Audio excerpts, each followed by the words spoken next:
Teológica X, Teología y e-Learning, plataforma de enseñanza y aprendizaje de teología bajo entornos virtuales, presenta Curso Virtual, Discipulado y Misión.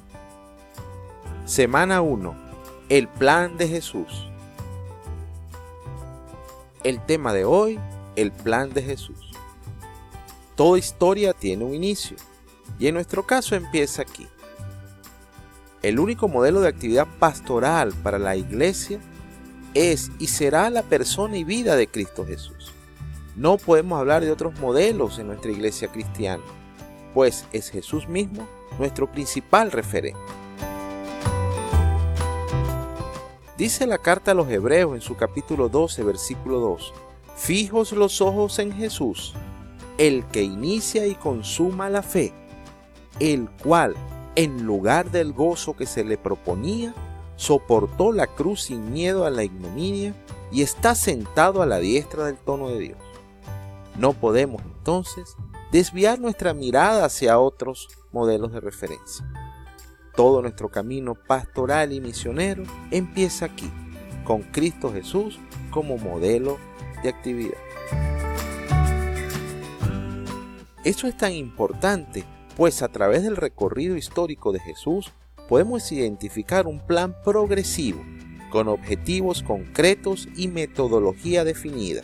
Un plan que todo cristiano debe conocer para luego poder reproducir y llevar el mensaje de Jesús hacia los confines de la tierra.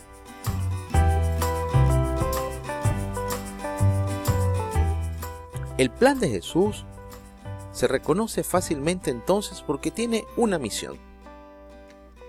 Puede haber otros elementos que iremos caracterizando más adelante, pero dediquémonos a entender en qué consiste su misión.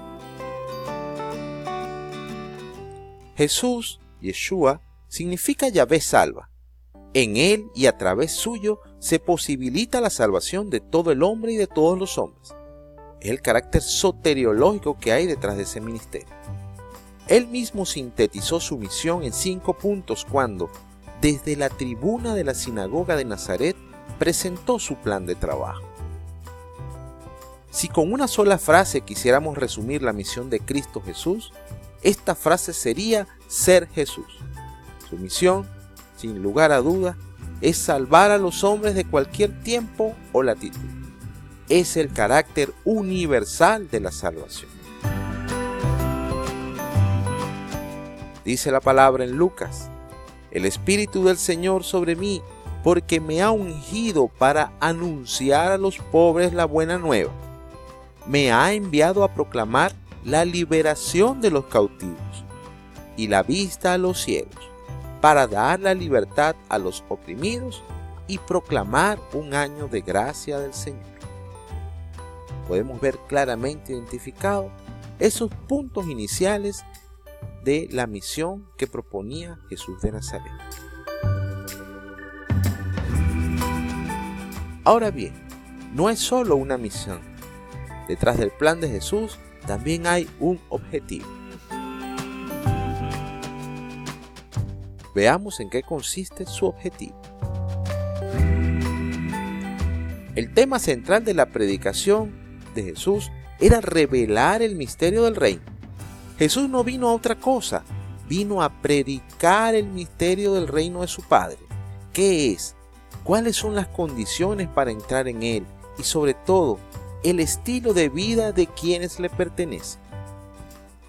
Jesús entonces tenía un objetivo bien definido: instaurar el reino de Dios en este mundo. Dice la palabra, «Buscad primero su reino y su justicia, y todas esas cosas se os darán por añadidura», establece Mateo. En Marcos encontramos lo siguiente: «Los discípulos quedaron sorprendidos al oírle estas palabras, mas Jesús, tomando de nuevo la palabra, les dijo: Hijos, qué difícil es entrar en el reino de Dios. Es más fácil que un camello pase por el ojo de la aguja que el que un rico entre en el reino de Dios».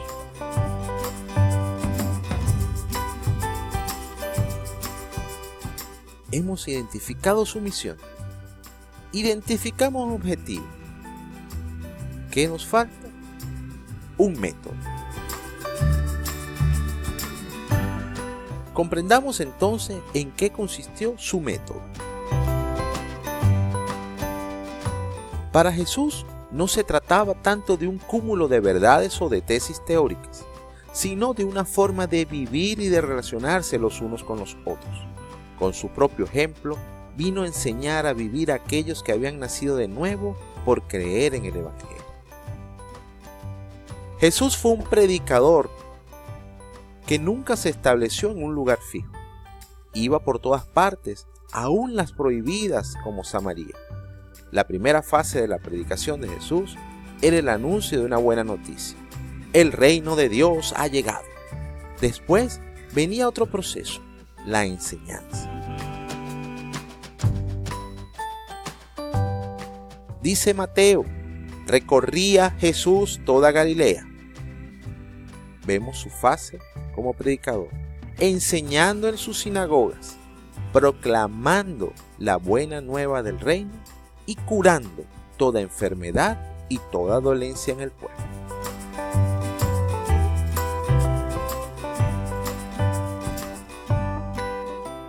Identificada una misión, identificado el objetivo, identificado el método, el plan de Jesús cierra entonces con una estrategia.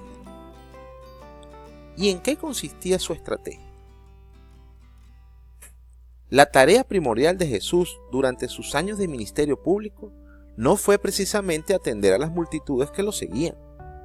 Su preocupación principal se centró en sus discípulos, hasta que 12 de ellos llegaron a ser maestros.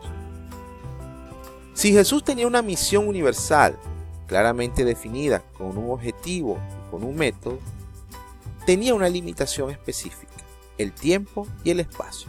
¿Cómo podría Jesús entonces abarcar a toda la humanidad y romper esas fronteras geográficas? Lo primero que hizo Jesús fue rodearse de discípulos, para de esa manera multiplicarse y prolongarse. Dice Mateo, capítulo 28, versículo 19. Fundamental para todo discípulo. Id pues, y haced discípulos a todas las gentes, bautizándolas en el nombre del Padre, del Hijo y del Espíritu Santo.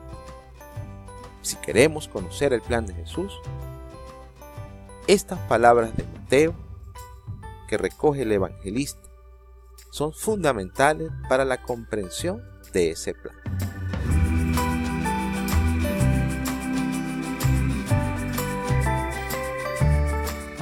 La opción preferencial de la labor pastoral de Jesús fue entonces la formación de discípulos.